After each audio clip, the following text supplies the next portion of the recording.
Dynamics कल complete हो गया था, ठीक है। अगर किसी भी स्पेसिफिक डाउट में, किसी भी स्पेसिफिक टॉपिक में बेटा अगर आपको डाउट है तो आप मुझसे पूछ लो, बाकी हम लोग क्वेश्चंस उसके ट्राई करते जाएंगे और क्वेश्चंस आप लोग हमारे मेरे साथ साथ ट्राई करोगे, ठीक है। तो हमारा अल्टीमेट गोल ये होना चाहिए कि हमने जो चैप्टर पढ़ लिया उस चैप्टर का कोई भी क्वेश्चन अगर हमारे एग्जाम में आता है तो हम उसे सॉल्व कर पाए, ठीक है। तो ये हमारी बुकलेट है, बुकलेट के साथ साथ क्वेश्चंस ट्राई करेंगे, ठीक है। चलो, first question, you can raise your hands to answer. किसी को आंसर करना है वो हैंड रेज भी कर सकता है। The correct thermodynamic condition for the spontaneous reaction at all temperature. If I want कि मेरा रिएक्शन स्पॉन्टेनियस हो तो डेल्टा एच का क्या साइन होना चाहिए और डेल्टा एस का क्या साइन होना चाहिए, बताओ। एंथैल्पी डिक्रीज करनी चाहिए या increase?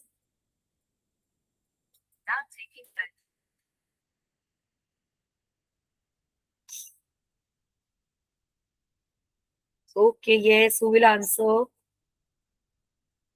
Sakshi, would you like to try? Spontaneous के लिए बेटा दो क्राइटेरिया होते हैं, एक एंथैल्पी एक एंट्रोपी। एंथैल्पी क्या करनी चाहिए? एंथैल्पी मींस एनर्जी और एंट्रोपी मींस रैंडमनेस। तो क्या होना चाहिए? डेल्टा एच क्या होना चाहिए?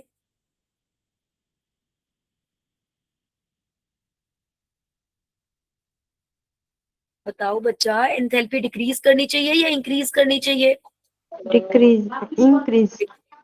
बेटा एनर्जी हमेशा डिक्रीज करनी चाहिए, डेल्टा एच हमेशा डिक्रीज करना चाहिए। डिक्रीज करना चाहिए मतलब हमेशा नेगेटिव होना चाहिए, तो delta H should be less than 0। Delta H और एंट्रोपी रैंडमनेस क्या करनी चाहिए? इंक्रीज करनी चाहिए। कल ही पढ़ा है ना second law of thermodynamics, that spontaneous process में एंट्रोपी क्या करती है? इंक्रीज करती है। तो delta S should be more than 0। तो करेक्ट आंसर क्या हो जाएगा? फर्स्ट वाला हो जाएगा। क्लियर है? Yes ma'am. बच्चा किसी को भी डाउट है इसका आंसर फर्स्ट कैसे आया हो?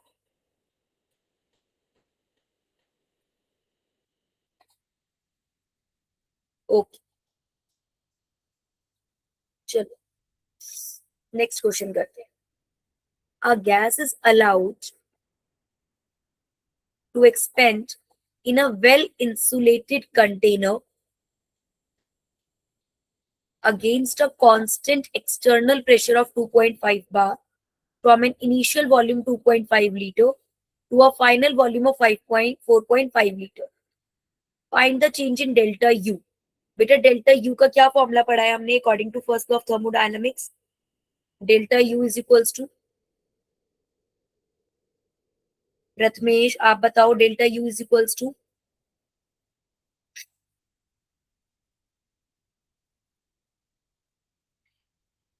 कोमल, बेटा first law of thermodynamics delta U is equals to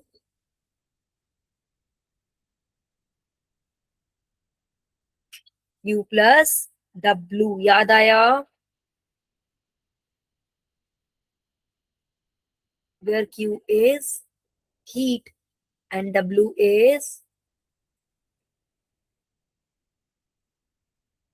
work done. एक बार पहले चैप्टर रिवाइज कर लेंगे थोड़ा सा।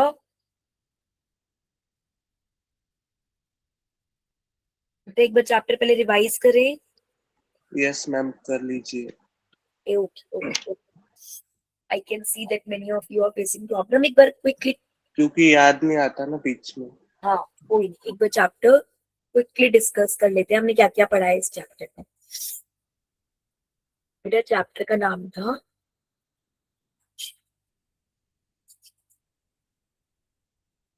थर्मोडायनामिक्स। थर्मो मीन्स होता है हीट और डायनामिक्स मतलब मूवमेंट। तो हमने इस चैप्टर में पढ़ा था मूवमेंट ऑफ हीट के बारे में, कि किस तरीके से जो एनर्जी है वो एक जगह से दूसरी जगह या एक सिस्टम से दूसरे सिस्टम में ट्रांसफर होती है। Movement of heat from one object to another.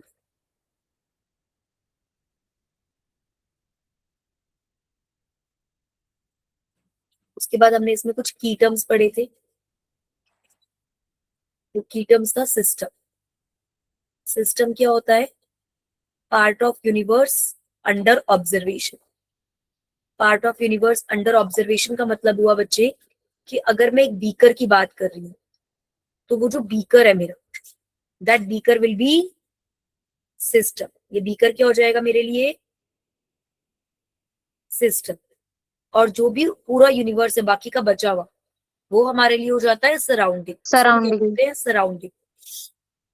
और जो सिस्टम और सराउंडिंग को सेपरेट करे, इस लाइन को हम लोग बोलते हैं बाउंड्री। इस लाइन को क्या बोलते हैं?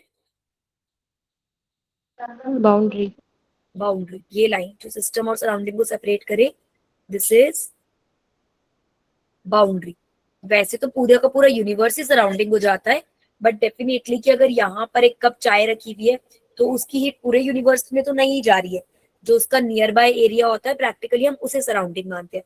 डिफाइन करें तो डिफाइन में तो everything, the entire universe except system is surrounding, but practically surrounding is the neighbourhood of the system which is an impact by the system, जो सिस्टम को इम्पैक्ट कर रहा हो।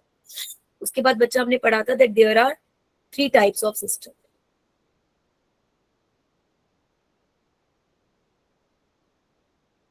एक होता है ओपन सिस्टम, एक है क्लोज्ड सिस्टम, और एक है आइसोलेटेड सिस्टम। ओपन सिस्टम मानो सिंपल चाय का कप है और उसमें चाय रखी हुई है, तो इसमें बेटा एनर्जी भी ट्रांसफर होती है और मास भी ट्रांसफर होता है। थोड़ी एनर्जी चाय वेपर्स बन के निकल जाती है तो मास भी ट्रांसफर होता है और एनर्जी भी ट्रांसफर होती है। क्लोज सिस्टम, चाय का कप है अभी भी, लेकिन चाय के कप के ऊपर मैंने एक लिड रख दी है, ढक्कन रख दिया, तो अब जो भी वेपर्स बनेंगे वो वापस अंदर आ जाएंगे, तो मास का कोई ट्रांसफर नहीं होगा,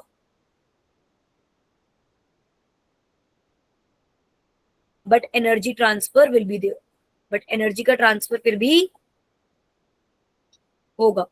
और आइसोलेटेड सिस्टम, अगर मैंने एक थर्मस फ्लास्क में चाय रख दी है, थर्मस फ्लास्क जिसकी जो वॉल्स है वो एकदम एडिएबैटिक वॉल्स है। एडिएबैटिक वॉल्स का मतलब होता है बेटा जो हीट को ट्रांसफर ना करने दे, एडिएबैटिक, नो ट्रांसफर ऑफ हीट। तो ऐसे अगर मैंने वॉल के अंदर रख दिया तो यहाँ पर नो चेंज इन मैटर और हीट। यहाँ तक किसी को कोई भी डाउट है एक बार देख लो। यहाँ तक सबको समझ में आ गया? No, ma'am. Yes, ma'am. Okay बच्चा, मूविंग फॉरवर्ड देखो, थोड़ा बुक से भी आपका रेफर करते हैं।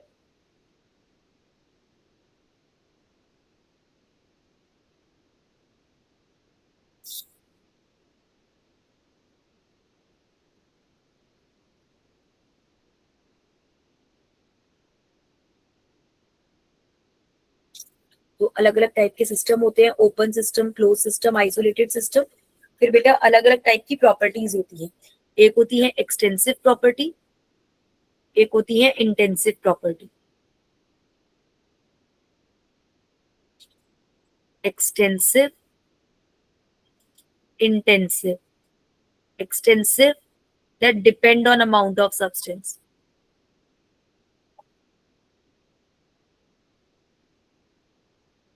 और intensive does not depend on amount of substance। एक सिंपल सी बात बेटा इसको याद रखने के लिए ऐसे समझो कि मानो मेरे पास ये बीकर है, इस बीकर में मेरे पास इतना सारा पानी है, ठीक है, और इस पानी को अगर मैं 2 बीकर में डाल दूं, ठीक है, थोड़ा पानी इधर डाल दिया, थोड़ा पानी इधर डाल दिया, देखो इस पानी का कुछ ना कुछ वॉल्यूम होगा, कुछ टेम्परेचर होगा, कुछ मास होगा, कुछ प्रेशर होगा, कुछ डेंसिटी होगी, कुछ एनर्जी होगी। तो बेटा इस बीकर से इस बीकर में जाने में अगर प्रॉपर्टी सेम है तब तो वो इंटेंसिव है, क्योंकि वो अमाउंट पे डिपेंड नहीं कर रही। और अगर वो प्रॉपर्टी चेंज हो रही है तो वो एक्सटेंसिव है। जैसे वॉल्यूम, अगर इसमें 100 ml पानी है तो यहाँ पे पानी का वॉल्यूम चेंज होगा कि सेम रहेगा? चेंज होगा। होगा मैम। चेंज होगा। तो बेटा इसका मतलब वॉल्यूम कैसी प्रॉपर्टी हुई, एक्सटेंसिव या इंटेंसिव? एक्सटेंसिव। एक्सटेंसिव। जो चीज भी चेंज हो जाएगी वो एक्सटेंसिव हो जाएगा, ठीक है।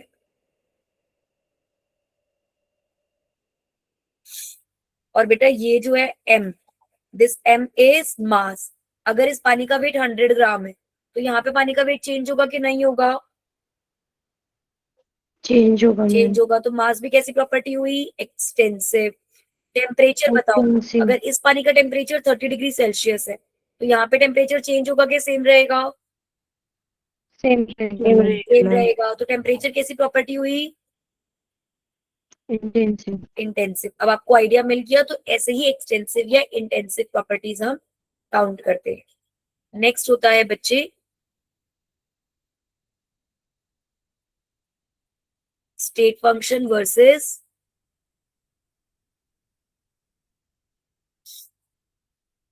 path function. State function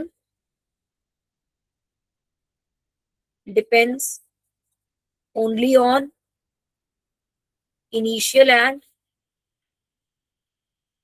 final state. Path function depends on the path. जैसे एक बात बताओ, अगर ये एक बीकर है, ठीक है, इस बीकर में अभी 10 ml पानी है, मैंने इसमें 20 ml डाला, फिर 30 ml डाला, फिर मैंने इसमें से 10 ml निकाल लिया, फिर मैंने और 10 ml निकाल लिया, फिर मैंने इसके अंदर 40 ml डाला, फिर इसमें मैंने 60 ml डाला, फिर 50 ml निकाल लिया, फिर 10 ml निकाल लिया, फिर 30 ml ऐड कर दिया, तो करके कुछ ना कुछ यहाँ पर आ जाएगा। 30, 60, 50, 40, 80, 140, 90, 80, लेट अस से 110 ml आ गया, ठीक है। अब एक बात बताओ, ये मैंने केस 1 है, ये केस 2 है, इसमें भी बीकर में 10 ml पानी है और मैंने इसमें डायरेक्ट 100 ml पानी ऐड कर दिया, तो इसमें भी 110 ml पानी आ गया, ठीक है। बेटा वॉल्यूम में चेंज इसमें भी 100 ml का आया, इसमें भी 100 ml का चेंज आया। तो वॉल्यूम का जो चेंज है वो इस बात से फर्क नहीं पड़ा ना कि मैंने कैसे काम करा, सिर्फ इनिशियल कितना था, फाइनल कितना था, माइनस करके आपने बता दिया कि चेंज इन वॉल्यूम कितना हुआ, तो वो स्टेट फंक्शन। लेकिन अगर मैं आपसे पूछूं कि एनर्जी किस केस में ज्यादा लगी, तो क्या दोनों केस में एनर्जी सेम लगी? बताओ, एनर्जी सेम लगी कि डिफरेंट लगी? डिफरेंट है मैम। डिफरेंट है। तो इसका मतलब एनर्जी कैसा हुआ, पाथ फंक्शन। तो बेटा एनर्जी, हीट, ये सब पाथ फंक्शन होते हैं, ये डिपेंड करते हैं कि हमने कौन सा रास्ता चूज करा है। लेकिन volume, internal energy, enthalpy, Gibbs free energy, इन सब का जो चेंज होता है वो स्टेट फंक्शन होता है, वो सिर्फ इनिशियल और फाइनल उस पर डिपेंड करता है। टेम्परेचर का चेंज, प्रेशर का चेंज, क्लियर हुआ? State function, path yes function. Ma'am. Yes ma'am. Okay. Yes ma'am. उसके बाद होते हैं बेटा टाइप्स ऑफ प्रोसेस। बहुत सारे टाइप ऑफ प्रोसेस होते हैं, आइसोकोरिक, आइसोबैरिक, आइसोथर्मल, एडियाबैटिक,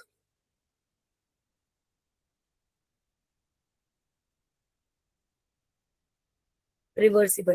बेटा आइसोकोरिक जिसमें वॉल्यूम में कोई चेंज नहीं होता, वॉल्यूम कांस्टेंट रहता है। आइसोबैरिक जिसमें प्रेशर में कोई चेंज नहीं होता। आइसोथर्मल जिसमें टेम्परेचर में कोई चेंज नहीं होता। एडियाबैटिक जिसमें कोई हीट ट्रांसफर नहीं होती। और reversible, reaction that take place in infinite small steps, जो रिएक्शन बहुत ही छोटे छोटे छोटे छोटे स्टेप्स में, उसको हम क्या बोलते हैं, रिवर्सिबल। जैसे मानो कि एक ग्लास है, ये बीकर है, ठीक है, इस बीकर से इस बीकर में मुझे पानी ट्रांसफर करना है। अगर बेटा मैंने एक बारी में पानी ट्रांसफर कर दिया तो दोबारा यहां तक लेकर आने के लिए हमें एनर्जी लगेगी। ऐसा नहीं है कि हो नहीं सकता, हो सकता है बट एनर्जी लगेगी। बट अगर मैं बिल्कुल ही एक ड्रॉप पानी डालू फिर एक ड्रॉप डालूं, एक ड्रॉप करूं, तो क्या होता है किसी भी पॉइंट पे वो रिएक्शन के लिए अपनी ओरिजिनल स्टेट में आना इजी होता है। तो ऐसे प्रोसेसेस को हम बोलते हैं रिवर्सिबल प्रोसेस। क्लियर हुआ?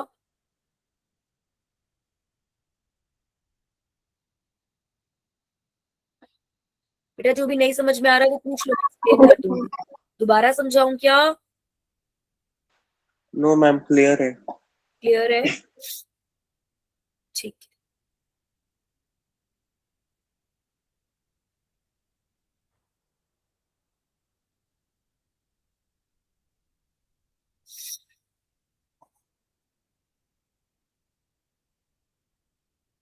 उसके बाद बच्चे हम लोगों ने बात करी कि every system has some internal energy. हर एक सिस्टम की अपनी कोई ना कोई इंटरनल एनर्जी होती है जिससे हम रिप्रेजेंट करते हैं यू से। हम एग्जैक्ट यू तो मेजर नहीं कर सकते, बट अगर सिस्टम की इंटरनल एनर्जी चेंज हो तो हम वो मेजर कर सकते हैं कि कितनी इंटरनल एनर्जी इंक्रीज हुई है या कितनी डिक्रीज हुई है। अब internal energy can be changed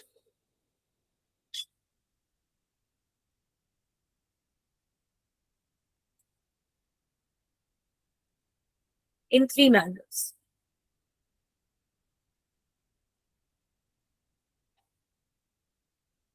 या तो ट्रांसफर ऑफ मैटर, आपने अगर सिस्टम में बेटा और सामान डाल दिया तो डेफिनेटली उसकी एनर्जी बढ़ जाएगी। सिस्टम में से सामान निकाल दिया तो उसकी एनर्जी कम हो जाएगी। क्या ये बात क्लियर है? मानो अगर बच्चा ये बीकर है, इस बीकर में अभी मेरे पास 1 ml गैस। अब अगर मैं इसमें एक और ml गैस डाल दूंगी तो सिस्टम की एनर्जी इंक्रीज हो जाएगी, और अगर मैं इसमें से थोड़ी गैस निकाल दूं बाहर तो सिस्टम की एनर्जी कम हो जाएगी, इंटरनल एनर्जी। तो एक तरीका तो क्या है, ट्रांसफर ऑफ मैटर। क्लियर हुआ? Yes ma'am. सेकंड है बेटा हीट सप्लाई। क्यू, देखो क्यू पॉजिटिव भी हो सकता है, नेगेटिव भी हो सकता है। If heat is absorbed bye the system,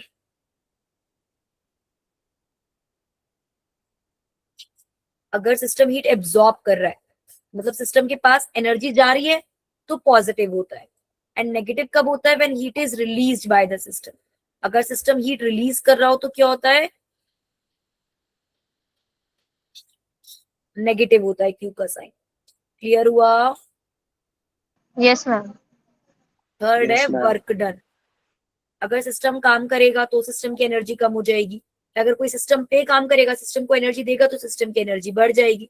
तो वर्क डन को बेटा डब्ल्यू से रिप्रेजेंट करते हैं। ये भी पॉजिटिव हो सकता है और नेगेटिव भी हो सकता है। पॉजिटिव कब? When work is done on the system. On the system. Very good. अगर कोई सिस्टम पे काम करेगा तो वर्क डन कैसा होगा? पॉजिटिव। और नेगेटिव कब होगा? When work is done by the system. Bye the system. अगर सिस्टम काम करेगा तो वर्क डन नेगेटिव हो जाएगा। क्लियर? Yes ma'am. अब बेटा सिस्टम हमारे लिए केमिस्ट्री की पढ़ाई तो कर नहीं सकता। अगर हम सिस्टम से बोले हमारी जगह बोर्ड का पेपर दिया, ये बीकर बोर्ड का पेपर दे के आ सकता है हमारी जगह? नहीं देकर आ सकता। घर में हमारे लिए झाड़ू पोछा बर्तन भी नहीं कर सकता। सिस्टम कैसा काम कर सकता है? System can do pressure volume. System can do pressure volume.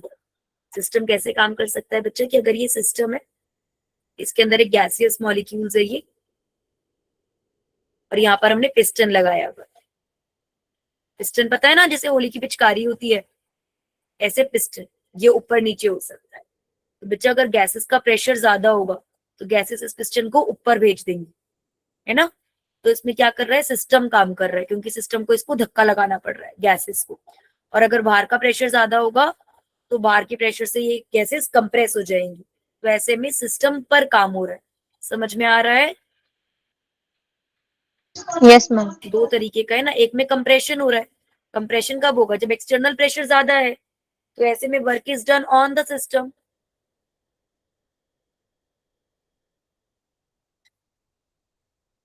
या फिर क्या हो सकता है? एक्सपेंशन। एक्सपेंशन कब होगा? जब गैसेस धक्का मारेंगी। गैसेस धक्का मारेंगी तो ये ऊपर चला जाएगा, तो गैस एक्सपेंड कर जाएगी।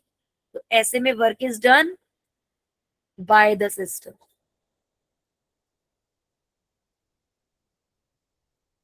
बेटा तुम लोगों के सर के ऊपर से तो नहीं जा रही हैं बातें, समझ में आ रही है नहीं दिमाग के अंदर मैम, ये से? बेसिक टर्म्स है, Yes, ma'am. इसमें कुछ नहीं। हाँ बेटा, इसीलिए मैं स्पीड में पढ़ा भी रही हूँ क्योंकि हम क्विक रिवीजन कर रहे हैं इस सबका, ठीक है? यस कहीं पर मैम। भी लगे कि मैम ये नहीं समझ में आया तो खुद से बोल देना, ठीक है? अब बच्चा कैलकुलेशन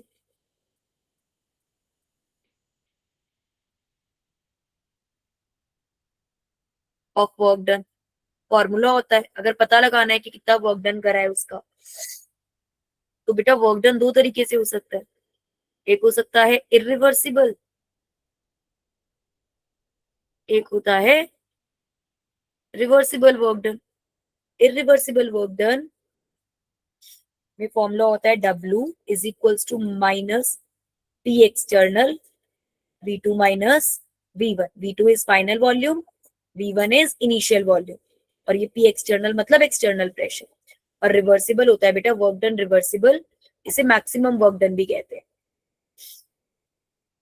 तो ये होता है -2.303 NRT log of V2 upon में V1। फॉर्मुलाज नोट कर लेना बेटा, ये फॉर्मूला इंपॉर्टेंट है। अभी तक हमने सबसे पहला फॉर्मूला यही पढ़ा है, रिवर्सिबल वर्क डन का ये, इसको वर्क डन मैक्सिमम भी बोलते हैं।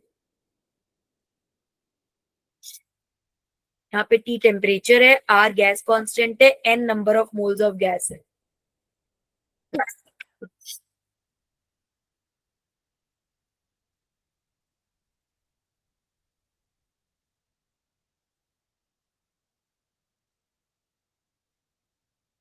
ठीक है, चले आगे। Yes ma'am. हम्म, उसके बाद बेटा हमने पढ़ा first law of thermodynamics. Ma'am एक मिनट थोड़ा पीछे लेंगे। हम्म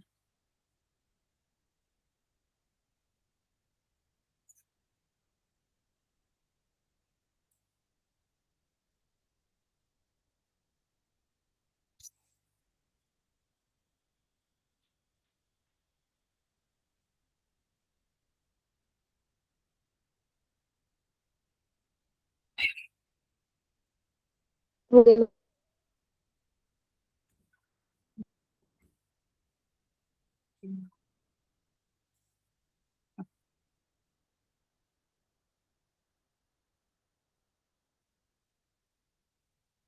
First law of thermodynamics.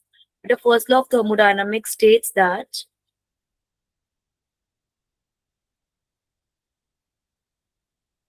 internal energy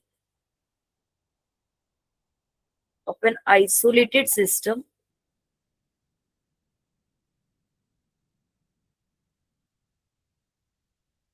remains constant। मतलब वो ये कहते हैं बच्चे कि अगर एक ये सिस्टम है मानो, ठीक है, इस सिस्टम के अंदर अगर ये आइसोलेटेड सिस्टम है, आइसोलेटेड सिस्टम का मतलब क्या हुआ बच्चे कि ना तो इसमें कोई भी हीट ट्रांसफर हो रही, ना ही मैंने इसमें से कुछ भी मैटर बाहर निकाला अंदर निकाला, और ना ही मैंने इसमें कोई भी वर्क डन करा। तो क्या ऐसे में इसकी इंटरनल एनर्जी चेंज होगी? बताओ। एक सिस्टम रखा हुआ है जिसमें से कोई हीट ट्रांसफर नहीं हो सकती, कोई वर्क डन नहीं हो सकता, कोई मैटर का एक्सचेंज नहीं हो रहा, तो क्या ऐसे में हीट का इस सिस्टम की इंटरनल एनर्जी कुछ भी चेंज होगी? नो मैम, बिल्कुल नहीं बताओ। होगी, नहीं नहीं होगी। होगी। तो यही फर्स्ट लॉ ऑफ थर्मोडायनामिक्स है, that internal energy of an isolated system remains constant. इसे बेटा हम ऐसे भी कहते हैं, और energy can neither be created nor be destroyed. ये समझो, मानो बेटा ये एक बड़ा हमने माना, ठीक है, इसके अंदर ये सिस्टम, ठीक है, और ये सराउंडिंग है,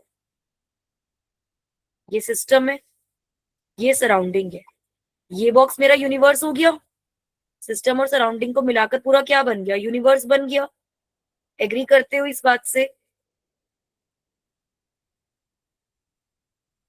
बेटा सिस्टम अगर कुछ भी हीट देगा तो वो कहाँ जाएगी? सराउंडिंग के पास जाएगी। सराउंडिंग कुछ भी हीट देगा तो कहाँ जाएगी? सिस्टम के पास जाएगी। पर क्या यूनिवर्स से बाहर चली जाएगी हीट?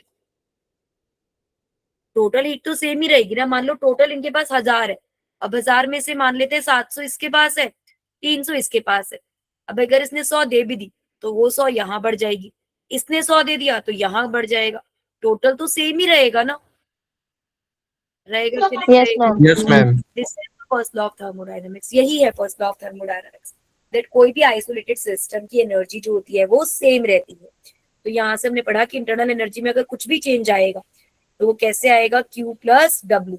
या तो उस पर कोई भी हीट दी जाए या फिर उस पर कोई भी वर्क डन करा जाए। मैटर तो हम एक्सचेंज कर ही नहीं रहे, क्लोज सिस्टम की बात कर रहे हैं।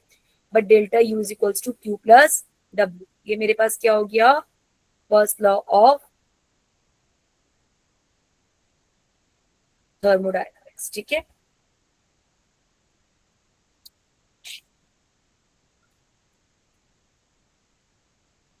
अब बेटा अलग अलग कंडीशंस के लिए हमने देखा था, कहीं पर Q 0 हो जाता था तो डेल्टा यू W के इक्वल हो गया, W 0 हो जा रहा है तो डेल्टा यू Q के इक्वल हो गया, डेल्टा U 0 हो जा रहा है तो Q is equals to minus W हो गया। तो वो अलग अलग कंडीशंस में हम क्वेश्चन के अकॉर्डिंग चेंज कर सकते हैं। बट मेन इक्वेशन क्या रहेगी? Delta U is equals to Q plus W। क्या ये बात क्लियर हुई? Yes, ma'am. अच्छा बेटा, एट कांस्टेंट वॉल्यूम देखो, वर्क डन का फॉर्मूला होता है minus P external V2 minus V1। अगर वॉल्यूम कांस्टेंट है तो वॉल्यूम कांस्टेंट है मतलब वॉल्यूम में कुछ भी चेंज नहीं हो रहा, तो मतलब V2 माइनस V1 किसके इक्वल हो गया? 0 के इक्वल हो गया। 0 से किसी भी नंबर को मल्टीप्लाई करूंगी तो 0 हो जाएगा। तो मतलब eight constant volume work done कितना हो जाता है? 0। एग्री करते हो इस बात से? Yes, ma'am. तो बेटा ऐसे में delta U is equals to क्या हो जाता है? Q V, heat supplied at constant volume. क्योंकि वर्क डन तो पूरा का पूरा 0 ही हो गया, तो डेल्टा यू किसके इक्वल बचेगा? सिर्फ और सिर्फ वर्क डन के इक्वल बचेगा। फिर हमें बड़ी प्रॉब्लम आ रही थी लैब में कांस्टेंट वॉल्यूम मेंटेन करने में। तो हमने बोला नहीं नहीं, वॉल्यूम मेंटेन करना तो बड़ा मुश्किल है। एक बीकर गैस का तो कोई फिक्स वॉल्यूम होता ही नहीं है, गैसेस के साथ कैसे काम करे? लिक्विड का भी वॉल्यूम हीट करने पे चेंज हो जाता है। तो हमें तो कोई नई टर्म चाहिए, तो हमने नई टर्म निकाली डेल्टा एच। क्या निकाली नई टर्म? Delta H, enthalpy. और delta H is equals to Q P. ये होता है heat supplied at constant pressure. क्या होता है ये?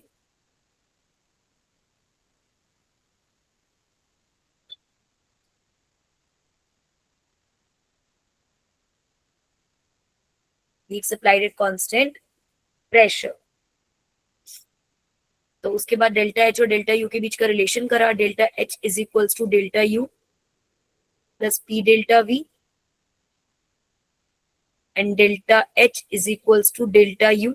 जब कभी पी डेल्टा वी नहीं करना था तो delta n g R T. ये दो फॉर्मूलाज हमने यहाँ पढ़े। डेल्टा एच, अगर हमें डेल्टा एच या डेल्टा यू में से एक चीज दे रखी हो और दूसरा निकालनी हो तो उसके लिए हम इन दोनों में से कोई भी एक फॉर्मूला यूज कर सकते हैं। अगर प्रेशर वॉल्यूम दे रखा हो तो ये वाला formula, number of moles temperature दे रखा हो तो ये वाला फॉर्मूला।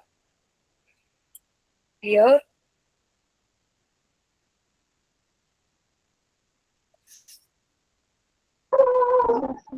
Yes, ma'am.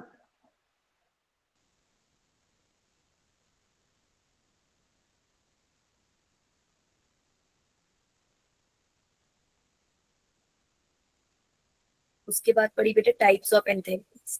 बहुत सारे टाइप की एंथैल्पीज होती हैं डिपेंडिंग कि क्या काम हो रहा है। For example enthalpy of vaporisation, अगर कोई चीज लिक्विड से वेपराइज हो रही है तो, ठीक है। Enthalpy of sublimation, enthalpy of fusion, enthalpy of combustion, जो भी प्रोसेस हो रहा है उसके हिसाब से हमने पढ़ लिया। सब्लिमेशन में सॉलिड टू गैस बन रहा है, फ्यूजन में सॉलिड टू लिक्विड बन रहा है, कंबशन में कोई एक मॉलिक्यूल है वो ऑक्सीजन के साथ रिएक्ट करके कंबश हो रहा है। तो ये सारी हमने अलग अलग अलग टाइप ऑफ एंथैल्पीज पढ़ी।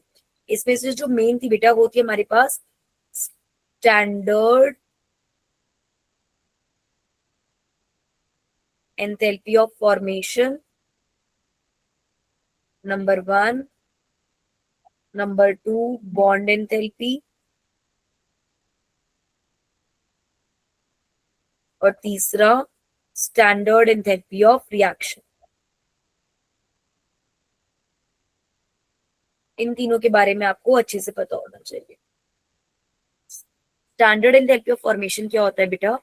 अगर कोई भी एलिमेंट अपनी एलिमेंटल स्टेट में होता है, एलिमेंटल स्टेट में जैसे हाइड्रोजन है, तो हाइड्रोजन गैसियस फॉर्म में मिलता है, तो ये इसकी एलिमेंटल स्टेट हो गई। एलिमेंटल स्टेट का मतलब उसके साथ कोई और एलिमेंट नहीं जुड़ा हुआ, हाइड्रोजन के साथ सिर्फ हाइड्रोजन ही है और वो अपनी एलिमेंटल स्टेट में मतलब गैसियस फॉर्म में।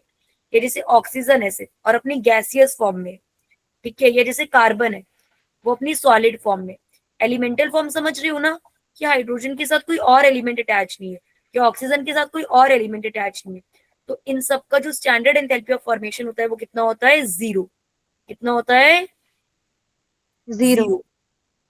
किसी भी एलिमेंट का, कोई भी एलिमेंट अपनी अगर एलिमेंटल स्टेट में है, जैसे नाइट्रोजन गैसियस फॉर्म में है तो 0, सल्फर है सॉलिड की फॉर्म में है 0, आयरन है सॉलिड की फॉर्म में है 0। तो मॉलिक्यूल्स का फॉर्मेशन कैसे निकालते हैं बेटा? जब कभी एक मॉलिक्यूल बने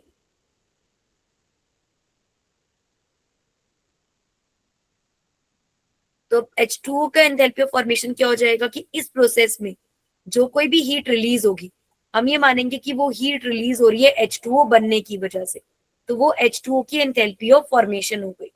क्लियर हुआ? क्योंकि इस एलिमेंट की 0 है, इस एलिमेंट की 0 है, तो जो भी एंथैल्पी बन रही है वो इसकी वजह से बन रही है। तो that is the enthalpy of formation of water. जैसे अगर मैं C ले लूं, O2 ले लूं और इससे कार्बन डाइऑक्साइड गैस बन रही है, तो ये कार्बन डाइऑक्साइड का एंथैल्पी ऑफ फॉर्मेशन हो जाएगा। अभी समझ में आया? Yes, ma'am.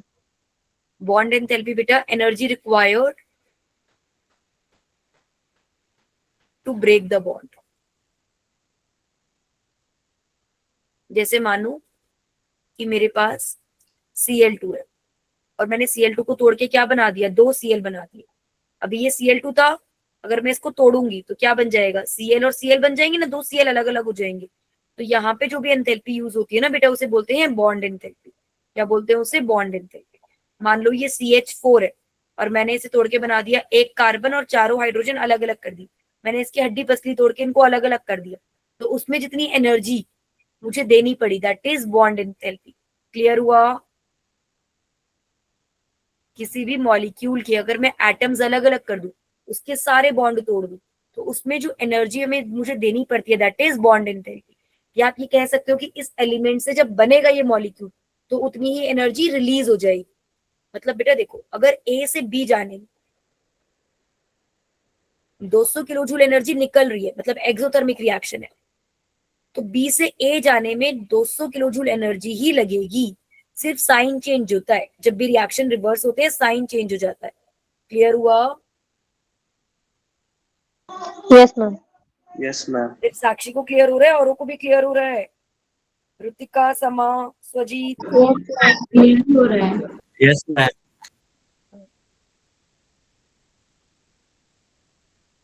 ओके बेटा, नेक्स्ट है स्टैंडर्ड एंथैल्पी ऑफ रिएक्शन।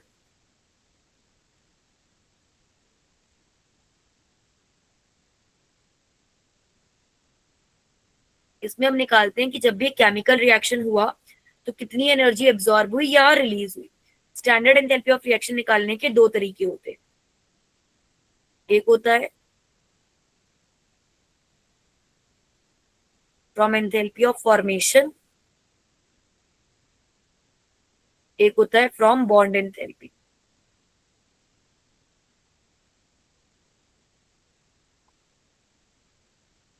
बेटा एंथैल्पी ऑफ फॉर्मेशन से हम निकालते हैं reaction enthalpy is equals to enthalpy of product minus total enthalpy of reactant. और बॉन्ड एंथैल्पी से अगर निकालते हैं तो रिएक्शन एंथैल्पी हो जाती है bond enthalpy of reactant minus bond enthalpy of product. Bond enthalpy में रिएक्टेंट माइनस प्रोडक्ट होता है और फॉर्मेशन एंथैल्पी में प्रोडक्ट माइनस रिएक्टेंट होता है। मानो कि मतलब एक रिएक्शन है A plus B is giving C plus D, तो अगर आपको फॉर्मेशन एंथैल्पी गिवन है तो आ जाएगा formation enthalpy of D plus formation enthalpy of C minus formation enthalpy of A plus formation enthalpy of B, तो product minus reactant. लेकिन अगर same ही reaction के लिए बॉन्ड एंथैल्पी गिवन है तो हो जाएगा bond enthalpy of A plus bond enthalpy of B minus bond enthalpy of C plus bond enthalpy of D। Clear हुआ? Yes, ma'am.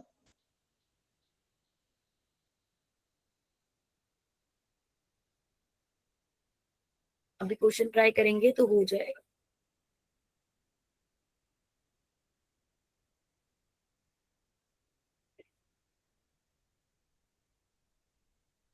उसके बाद पढ़ा था बेटा हेस लॉ ऑफ समेशन, अच्छा लंबा चैप्टर है, वैसे अब होने वाली है इसकी समरी। हेस लॉ ऑफ समेशन में हमने पढ़ा कि अगर एक रिएक्शन मान लो 2 स्टेप में हो रहा है, स्टेप 1 में वो A से B गया, स्टेप 2 में वो B से C गया और स्टेप 3 में वो C से D गया, तो मतलब ओवरऑल वो A से D चेंज हो गया। तो बेटा यहाँ पे जो भी रिएक्शन एंथैल्पी होगी, मान लो ये रिएक्शन एंथैल्पी 1 है, ये रिएक्शन एंथैल्पी 2 है और ये रिएक्शन एंथैल्पी 3 है, तो जो टोटल एंथैल्पी होगी वो इन तीनों को प्लस करके आ जाएगी। ये हेस लॉ ऑफ समेशन होता है कि अगर एक रिएक्शन मल्टीपल स्टेप्स में हो रहा है तो जो टोटल एंथैल्पी होगी that will be the sum of all steps. Clear हुआ?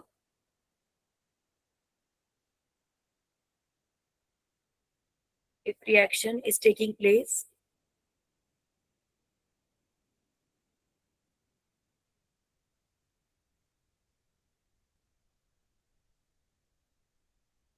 in multiple steps, the total enthalpy change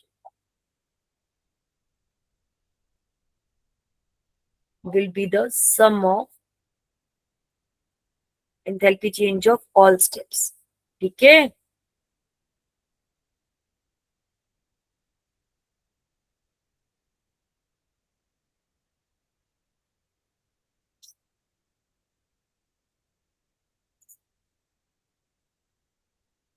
done? Yes, Yes, ma'am. ma'am. ठीक है। उसके बाद बेटा हमारे पास कंसेप्ट आया स्पॉन्टेनिटी का। स्पॉन्टेनिटी में हमने बात करी कि हमें कैसे पता चलेगा कि रिएक्शन स्पॉन्टेनियस होगा या नहीं होगा।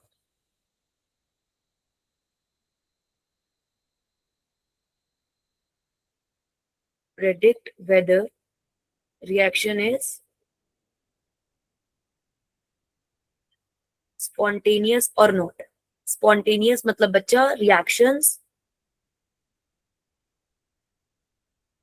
that occur on their own, वो रिएक्शन जो खुद से हो जाए, जिनके लिए विदाउट एनी एक्सटर्नल फोर्स, कोई एक्सटर्नल फोर्स ना लगाना पड़े, खुद से हो जाए। फॉर एग्जाम्पल अगर मैंने पानी में इंक डाली तो वो इंक अपने आप मिल जाएगी पानी में। मैंने पानी में दूध डाला तो वो अपने आप मिक्स हो जाएगा। अगर पानी को अगर मैं उल्टा करूं तो पानी अपने आप नीचे आ जाएगा। ऊपर नीचे से ऊपर अपने आप नहीं आता, लेकिन ऊपर से नीचे अपने आप चले जाता है। इंक अपने आप डिसॉल्व हो जाती है। अगर एक कंटेनर में 2 तरह की गैसेस है तो वो अपने आप मिक्स हो जाती है, तो वो रिएक्शन होते हैं स्पॉन्टेनियस। तो बेटा स्पॉन्टेनिटी के लिए 2 क्राइटेरिया होते हैं। एक होता है डिक्रीज इन एंथैल्पी, कि जो मेरा डेल्टा एच है वो कम होना चाहिए, it should be less than 0, मतलब डेल्टा एच नेगेटिव होना चाहिए, रिएक्शन एक्सोथर्मिक होना चाहिए।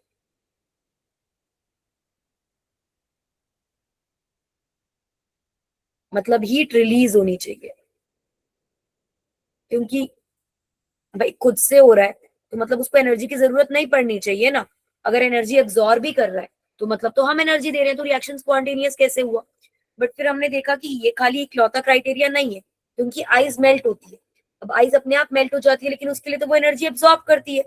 तो हमें समझ में आया कि एक और क्राइटेरिया है, वो क्राइटेरिया है इंक्रीज इन एंट्रोपी।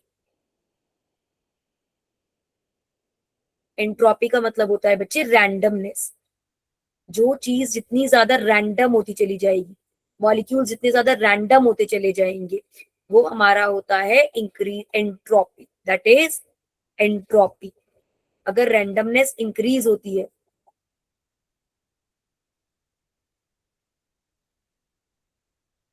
तो डेल्टा एस पॉजिटिव होता है, यानी कि डेल्टा एस मोर देन 0 होता है। और अगर रैंडमनेस डिक्रीज होती है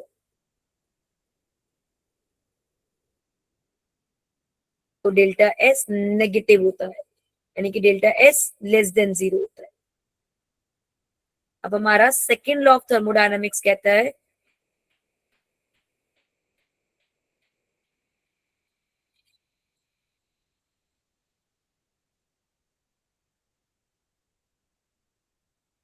the total entropy of the universe,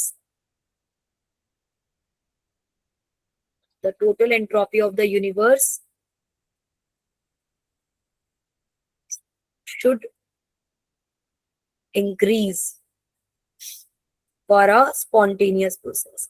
किसी भी स्पॉन्टेनियस प्रोसेस में रैंडमनेस कम नहीं होनी चाहिए, टोटल रैंडमनेस पूरे यूनिवर्स की क्या करनी चाहिए, इंक्रीज करनी चाहिए, पॉजिटिव होनी चाहिए।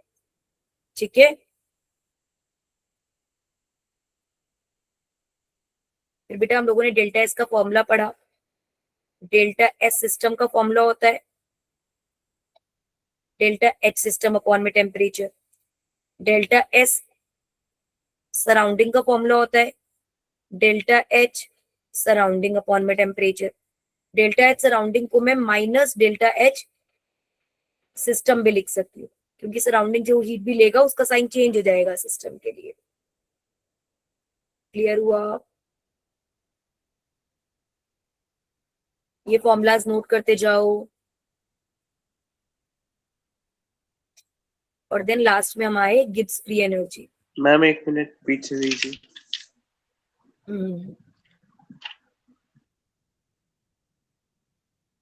इसने हमें फॉर्मूला दिया delta G is equals to delta H minus T delta S. क्योंकि यहाँ पर यूनिवर्स के एंट्रोपी की बात हो रही थी जो कैलकुलेट करना मुश्किल था, तो डेल्टा जी ने सिस्टम से एक फॉर्मूला निकाल दिया।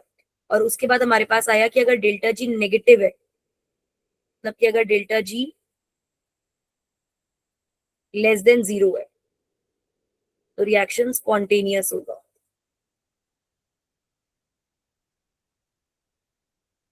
अगर डेल्टा जी पॉजिटिव है, मतलब कि डेल्टा जी मोर देन 0 है, तो रिएक्शन नॉन स्पॉन्टेनियस होगा। और अगर डेल्टा जी 0 हो जाए तो रिएक्शन एट इक्विलिब्रियम।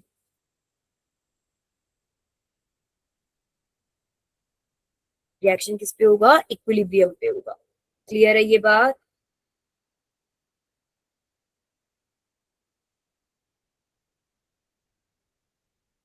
और last Yes, ma'am. Relation between delta G and K C. तो बेटा केसी हमारा इक्विलिब्रियम कांस्टेंट होता है,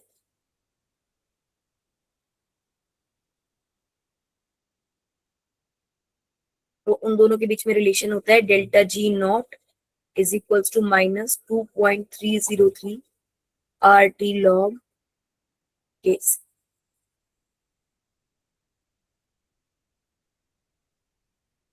ठीक है, मैं एक साथ सारे फॉर्मूला लिख रही हूँ बेटा थर्मोडायनेमिक्स के। आप चाहो तो लास्ट में फिर इस पेज का स्क्रीनशॉट ले सकते हो। देखो फॉर्मूला शीट में हमारे पास क्या है, delta U is equals to Q plus W. ठीक है, work done irreversible is equals to minus external V2 minus V1.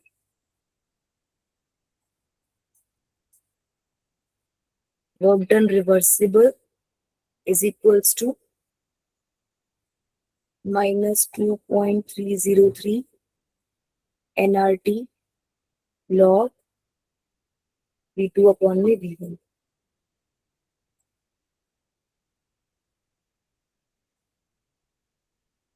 Delta H is equals to delta U plus P delta V, और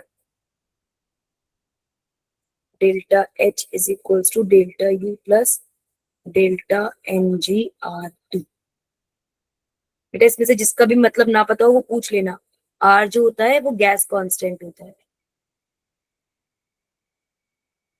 इसकी value 8.314 joule पर kelvin पर litre होती है। T temperature होता है, n नंबर ऑफ मोल्स होते हैं, P प्रेशर है,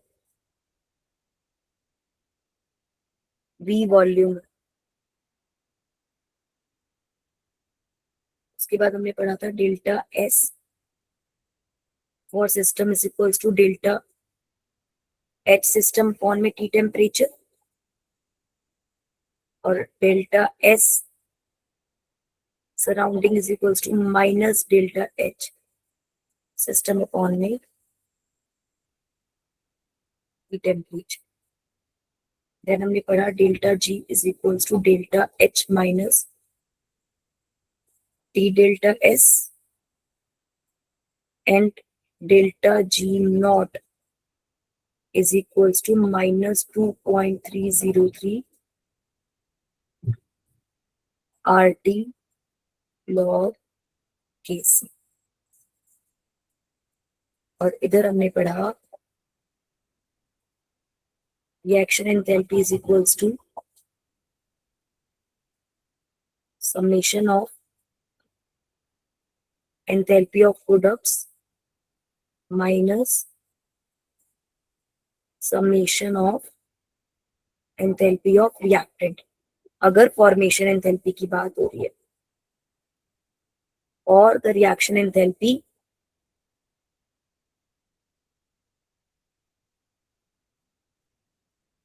कैन बी, अगर बॉन्ड एंथैल्पी की बात हो रही है तो bond enthalpy of reactant minus summation of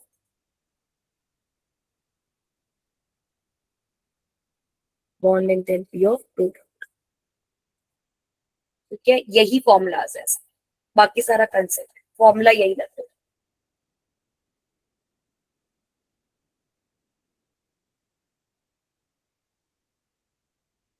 any doubt in this?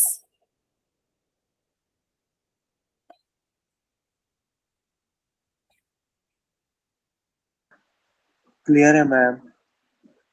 सभी को? Yes, ma'am.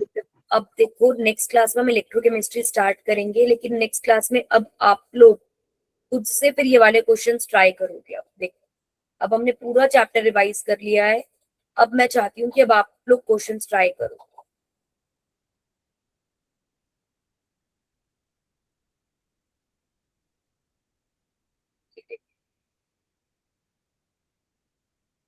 कोई भी क्वेश्चन अब आप ट्राई कर सकते हो।